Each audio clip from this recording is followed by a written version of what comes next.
Welcome to Gem Village, Colorado's Ida Oberstein. I had heard about Gem Village when reading an old Rocks and Minerals magazine, so I started looking for more information about this exclusive Rockhound Colony located in southwestern Colorado. As the old magazine drifted in, the story became more intriguing. The advertisements became more intense, as did the tales and life stories of the rockhounds and gemologists who lived in Gem Village. This slideshow presentation tells that story, which culminated in an article in August 2016 in Rock and Gem magazine. Frank Morse, originally from Wisconsin, was the father of the Gem Village concept. He was working in Ignacio as a carpenter in the 1930s. His wife, Grace, taught school in Bayfield, the village along the Southern Tier Highway 160. They began collecting rocks and minerals. In April of 1939, Frank advertised his Colorado Gem Company in Bayfield. These ads tell of the beginnings of the Colorado Gem Company and Frank's friendly nature. "True happiness comes from making others happy," Frank wrote in his ads. Note the prices: starlights for 10 cents, cabinet specimens from 25 cents up to a whopping $10, pink agates $1 per pound. In 1940, Frank took a buying trip to Mexico with R.E. Childs, a fellow rockhound from Spokane, Washington. His advertisements reflect his goal: to befriend every rockhound in the country. "Make friends and keep 'em" was one of his mottos. Another was, "We'd rather make friends than money." In 1941, before World War II, Frank and Grace went to Mexico and then north to the Northwest Federation of Mineralogical Societies in Portland, Oregon. Their vehicle was an old milk truck, which he had outfitted to be a house car. He described the trip in an issue of the Mineralogist. In 1941, Frank joined the Old Timers Rock and Mineral Club, one you've never heard of. A nationwide correspondence club. Members had to be over 60 years old to join. In 1942, Frank had a brainstorm. Lots of people were retiring to Arizona. The climate around Bayfield was warm. There was plenty of water. Why don't he and Grace buy a half section of land west of Bayfield, along the highway and along a stream? Then subdivide the property into lots and sell them to fellow rockhounds where they could build their retirement homes and rock shops. He called his venture Gem Village. He built the first home and rock shop and opened in the fall of 1942. The top ad tells that they were all done with the building and ready to open on October 1st. The lower ad tells about the dream colony, Gem Village. Frank's buildings consisted of a 2-story house on the west side of the lot and a shop on the east. This is the first advertisement that shows Frank and Grace's home and rock shop, with their house car in the front. The big sturdy structure stood until the fall of 2015, when the local Capote dealer removed it. The first gemologist to buy into Gem Village was Wilfred C. Isles in his Enchanted Pueblo shop. From California, Isles had invented the STREAMLINER diamond saw, used in defense work during the war. Isles advertised the saw and agate and picture wood. His photo appeared in an article about the first Gem Village Rock Show in 1945. Isles eventually sold the STREAMLINER saw to Hyatt Lapidary in San Diego. It was hard to find steel after the war, and Wilfred wanted to go hunt opals in Australia. He moved from Gem Village to Yermo, California, where he set up shop with Earl Shaw.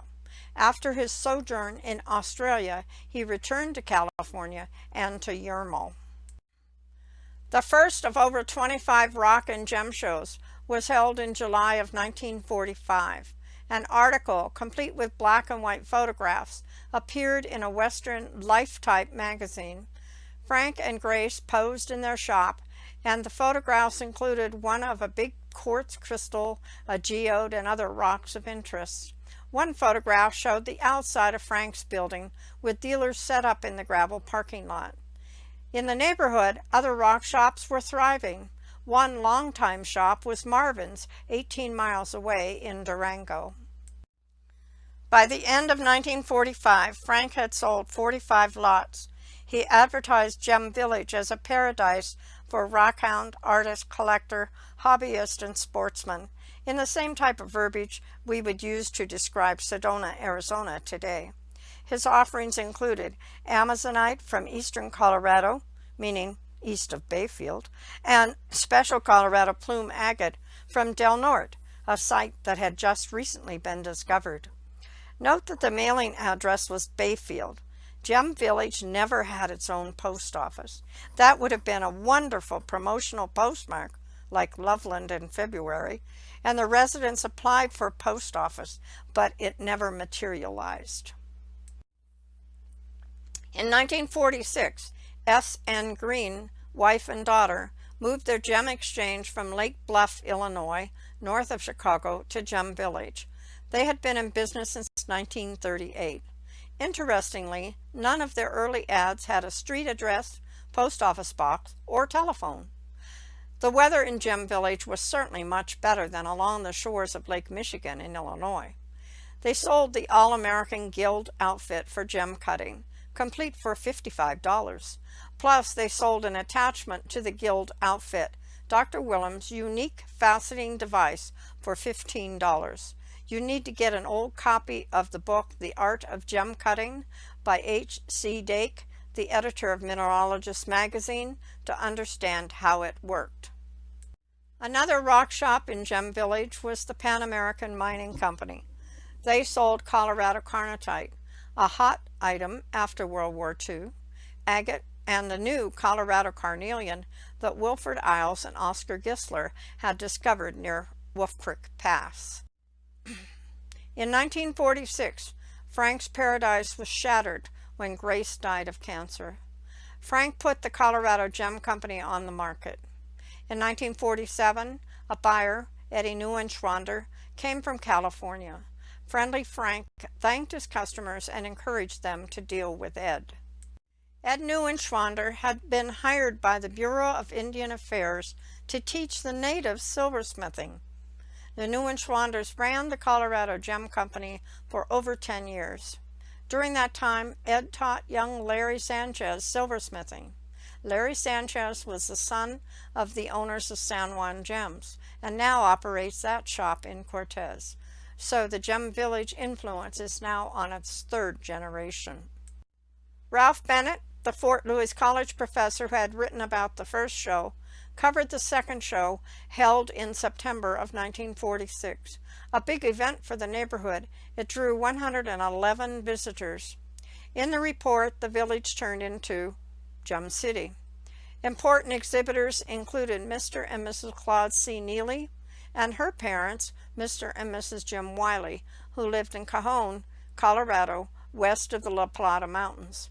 The Bill Littles of La Plata Gem Shop also had a table. So who was Lottie Neely? Lottie was raised in Oklahoma, and her parents decided to homestead in extreme western Colorado. There she married Claude Neely, a dryland farmer. The Wileys and the Neelys often went rock collecting. On one trip to New Mexico in 1945, Lottie collected a 70-pound boulder or nugget of silver. Her father, Jim Wiley, also liked big specimens. At the Gem Village show in 1946, he exhibited a huge jasper nodule that weighed over 200 pounds. Lottie began writing for Rocks and Minerals magazine in 1946 about New Mexico locations. In 1947, she wrote an article about Gem Village.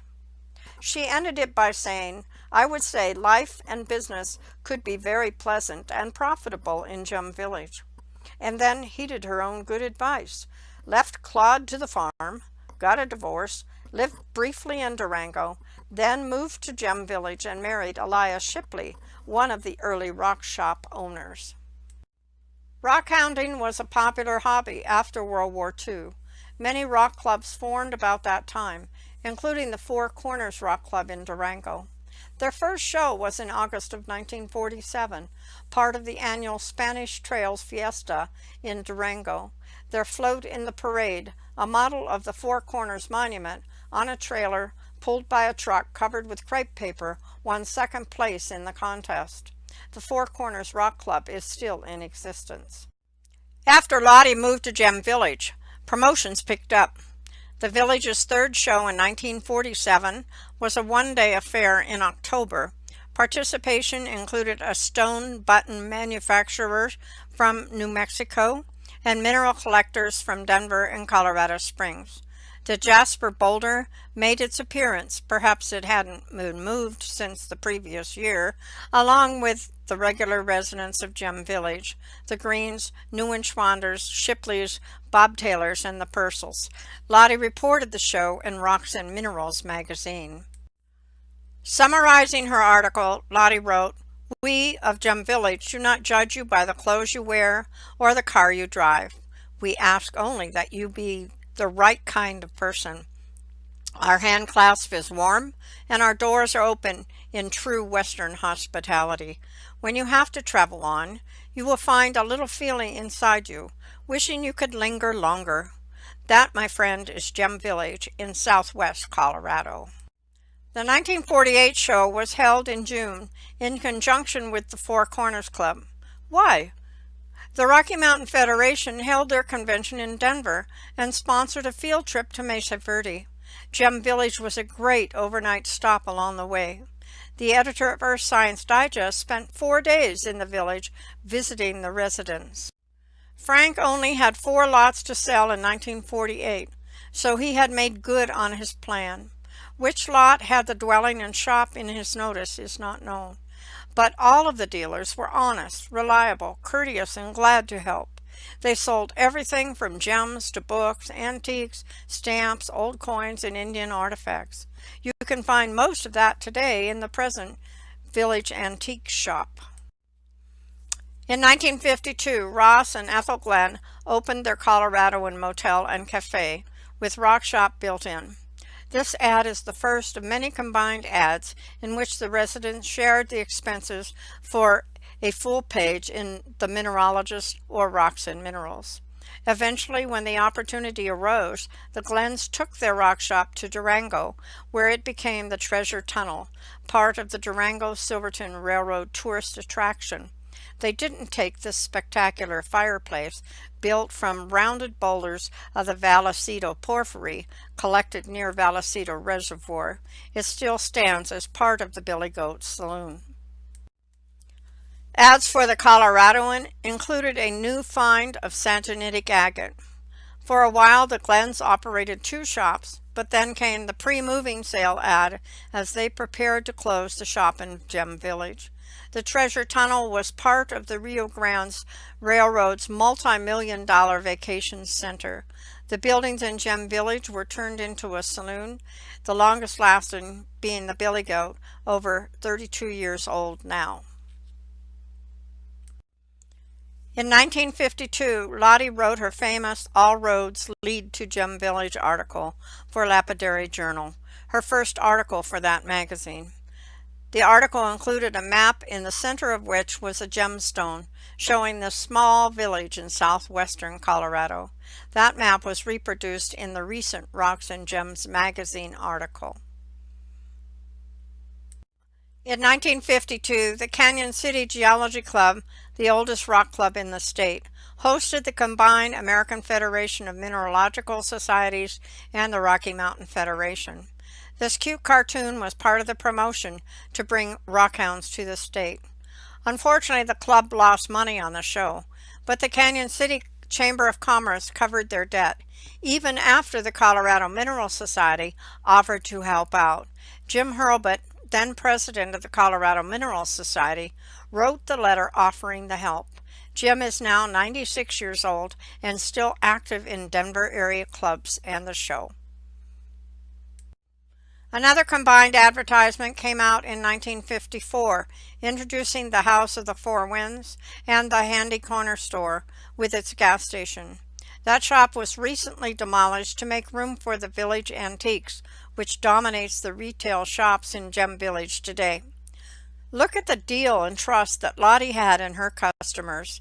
We send selections, you pick out what you want, pay for what you keep, and send the rest back. Elias Shipley died in 1955 and left Lottie with the shop.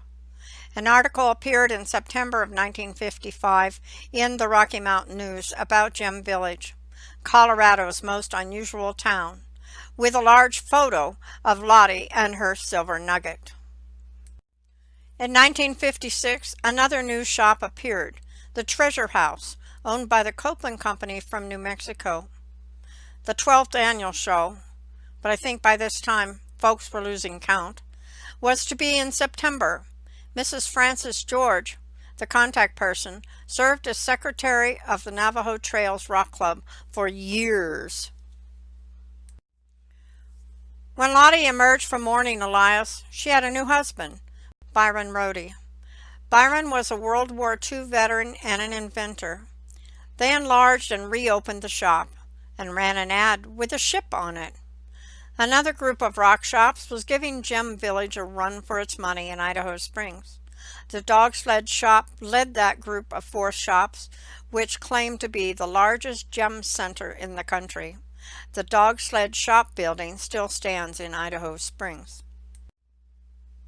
I mentioned the Navajo Trails Rock Club. The club was started in 1941 but didn't join the Federation until the late 1940s. In 1954, the club received a donation of logs for a clubhouse, and the Rockhounds hauled rocks down from Vallecita Reservoir for the fireplace. The building they constructed still stands in good condition along the south side of Highway 160, just west of the village. The glass in the door has a hand-painted scene of snow-covered mountains, Colorado blue spruce, and golden aspens. The club's shows from 1955 on was held in the clubhouse or around on the grass that surrounded the clubhouse. Oftentimes, the rock clubs went together to host various events. The rock and mineral swap, so familiar at Buena Vista and now Fairplay, started in Durango at the Four Corner Rock Club's house in 1976. This photograph appeared in an article in Gems and Minerals. It shows the interior of the Gem Village Clubhouse during the 26th show. At that time, all 29 members of the Navajo Trails Rock Club were over 80 years old. The ROHDE'S traveled to amass their collection. They went to Mexico and other southern climes. In 1957, they advertised camping space, Virgin Valley Fire Opal, and turquoise and gem chrysocolla. 1960 brought a new shop into the Shipley realm, the Wampum Wigwam. This additional shop took advantage of the proximity of the Southern Ute Reservation, advertising authentic handmade Indian arts and crafts. Notice the sign for the wigwam. Note the Indian. Here's the Indian, carved in a piece of turquoise provided by Byron Rohde. Autumn Kohlhauer, the carver, became noted throughout the lapidary community for her exquisite carvings of flowers. This shows that the ROHDE'S were now hobnobbing with the best in the lapidary business. Some labels from Shipley's shop have survived. They are shown on the Min Record website. Could that be Lottie's handwriting on the middle one? The ROHDE'S started doing gem shows. Their schedule would wear at the best. Oklahoma City, San Jose, Sacramento, Indio, Phoenix, Tucson, Wichita, and Lubbock, Texas, all in 6 months. And then, trying to vie with Richard Pearl, Byron wrote an article about collecting in colorful Colorado for the Lapidary Journal. It had colored photos of jewelry and specimens offered by the Shipleys. Byron Rohde was a wizard at machinery. He invented the P.D.Q gem drill. What did P.D.Q stand for? Pretty damned quick. It consisted of a sewing machine motor mounted on a vertical support with a foot pedal. A drill bit or saw or buffer could be attached to the shaft of the motor. He developed a number of drill bits, burrs, and equipment to attach to the P.D.Q. The motor could be turned horizontally depending on the lapidary's needs. Byron's Health gave out. They put the mineral shop on the market, but apparently had no takers. This ad shows that they had purchased the Morse's original shop west of Shipley's in the Wampum Wigwam. Notice that the village had REA electricity, natural gas, and the lots had full water and irrigation rights, plus 2 water wells. Probably because Jim Wiley, Lottie's father, came to live with them, the ROHDE'S bitterly divorced. Byron opened a shop across the highway from Shipley's where he sold his P.D.Q units. Eventually, he sold that line to the P.D.Q Lapidary Company in Oklahoma City. In 1970, his ad switched to promoting the Dremel motor tool. He remarried twice after divorcing Lottie and then died in 1989. So Lottie set out on her own advertising campaign in the Lapidary Journal. Issue after issue carried full-page ads for equipment, Indian jewelry, and handmade silver findings for native-like jewelry. Many of the findings were fabricated by Larry Sanchez, now owner of San Juan Gems. In 1973, Lottie sold Shipley's Mineral House to the Gene Johnsons, local San Juan Basin business people. They changed the name to Shipley's Incorporated. They advertised heavily in Desert Magazine and in Lapidary Journal, but disappeared from the pages about 1977. These photographs show Harry Norris and his water-powered handmade tumblers and 2 Gem Village residents with their exhibit at the 1976 show. Lottie didn't sell it all. She retained a little bit of everything that she sold in the store and bought a semi-trailer to store it. Over the rest of her life, she sold much of it to other dealers and local Durango collectors, using it as a retirement fund. In 1985, she moved to Durango to a large 2-story house. There she died in 1998. The remainder of her collection was sold at the Buena Vista Rock Swap in the early 2000s. This research took me on paths untrodden, but I had some great guides.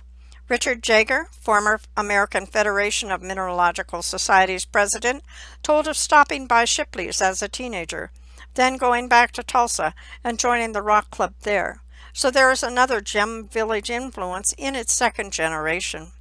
The Sanchez's filled in information about the Neuenschwanders, whom they knew well. Joel Arnold of the Four Corners Club knew Lottie and provided many details about her last years. Calvin Webb, dealer now living in Farmington, New Mexico, told about his purchases from Lottie. Bill and Judy Peterson from Boulder happened to go through Gem Village and did a little homework. They took photos of the buildings that remain of the village. Merlin Schreffler, daughter of the late Denzel Wiggins, Red and Green Minerals, provided the antique magazines used in the research. And Wendell Wilson of the Min Record helped me ferret out details about the rock shops in southwestern Colorado. Thanks to all for their help. I hope you enjoyed the program.